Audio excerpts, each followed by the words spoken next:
comments and interactions, and you're spending all day on it, like all the time, and then you realize that's not sustainable. So what a lot of people do then is they usually set aside a couple hours a day or an hour a day to actually go through and look at comments.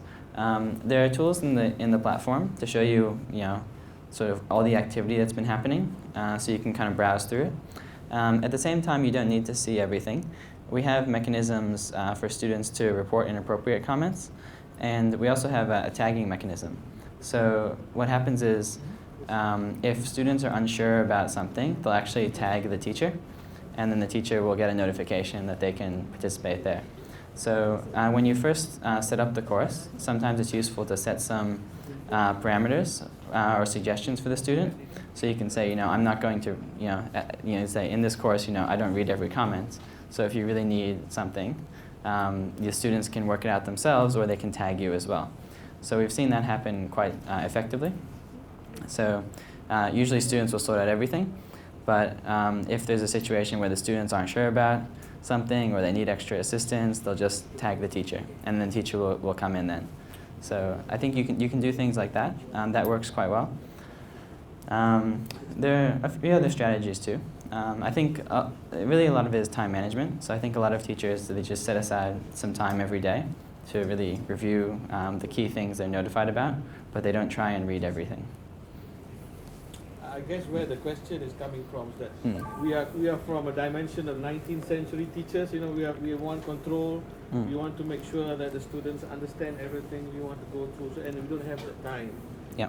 And now what MOOC is suggesting that you have to let go, right? To a certain extent, you have to let the students figure it out for themselves.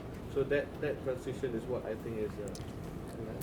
Yeah, because you want them to figure it out themselves, but you're always concerned they might get the wrong, the wrong result, and that is a challenge. There will be some time involved in facilitation. You can attempt to run a MOOC without any facilitation, but we don't usually recommend it. You really need the teacher there, especially in the start of the course, to really encourage students, monitor the community, interact with them. So I guess the best thing we can do is try and provide tools so that you can really easily see what's going on and see the sentiment of the community. And there's sort of student dashboards and things that we have for that. But yeah, there is some facilitation involved. It's a bit of a different experience than a face-to-face class. But we have seen, particularly at universities in Australia, that when the university adopts this approach, the students no longer come to their consultation hours, if they have consultation hours set aside, because all of the responses and everything gets answered online.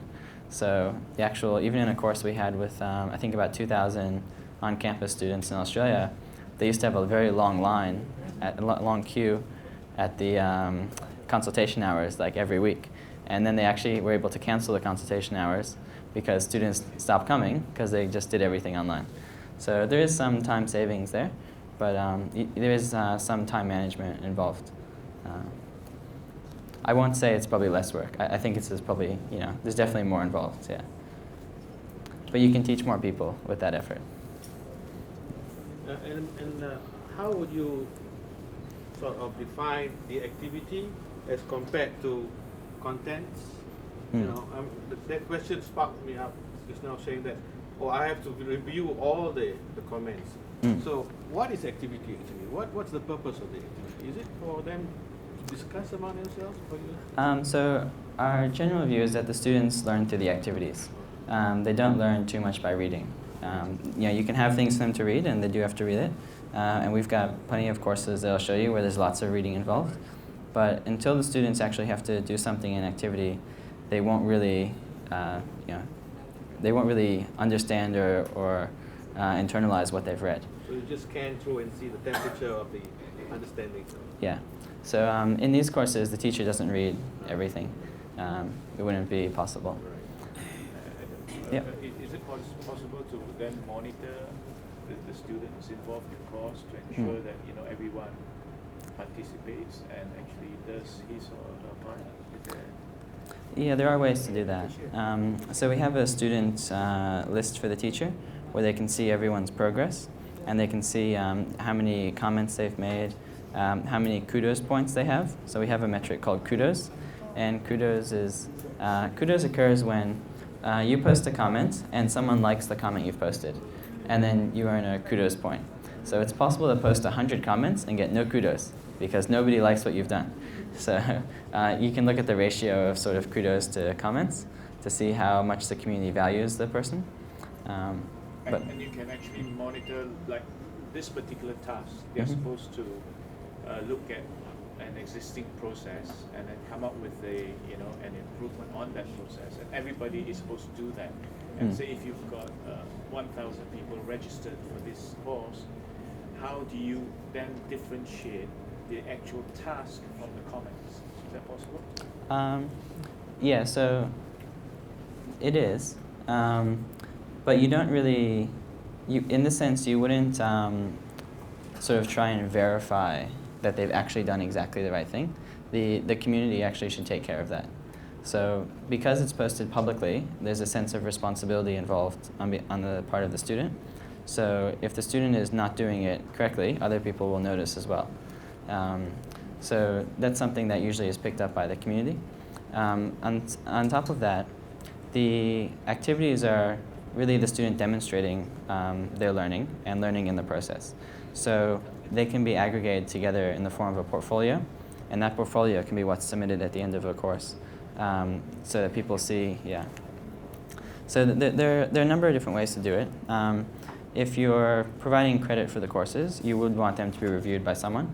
It is possible just to not review them, but we still recommend that you actually do review the work the student has done. The community dynamic takes care of most of that. I'd say that probably in like 99.8, it's like a very, very small percentage of people who will do it incorrectly. Like I know out of this course, for example, out of about 1,500 students, I know there was one student who actually went through and didn't do the activities properly. But that was picked up on very quickly. So the percentage is very small, but it is something to be aware of. And I guess because of that, the activities are one way for the students to learn and demonstrate their learning, but it's good if the artifacts, the results of those activities, are then in a portfolio or something that gets submitted. And all of this is really accessible at the end, so the teacher can actually click on the student and see all of the stuff the student has done in the course.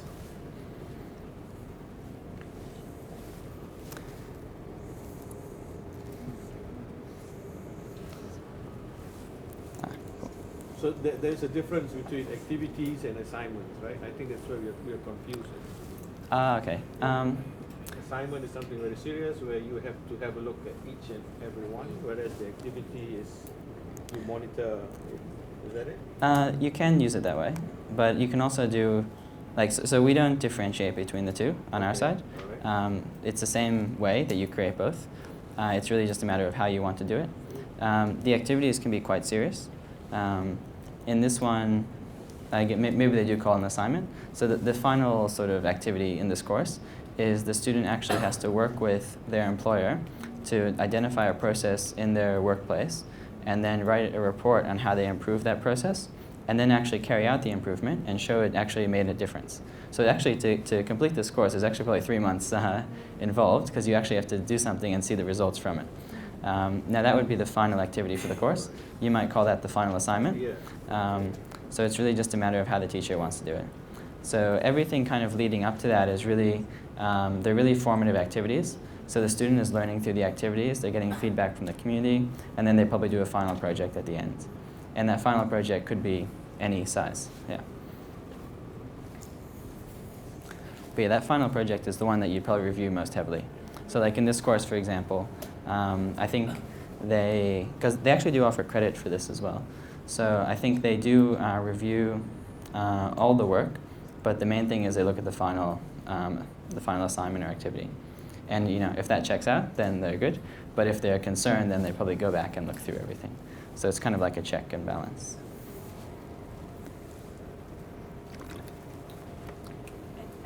Yep.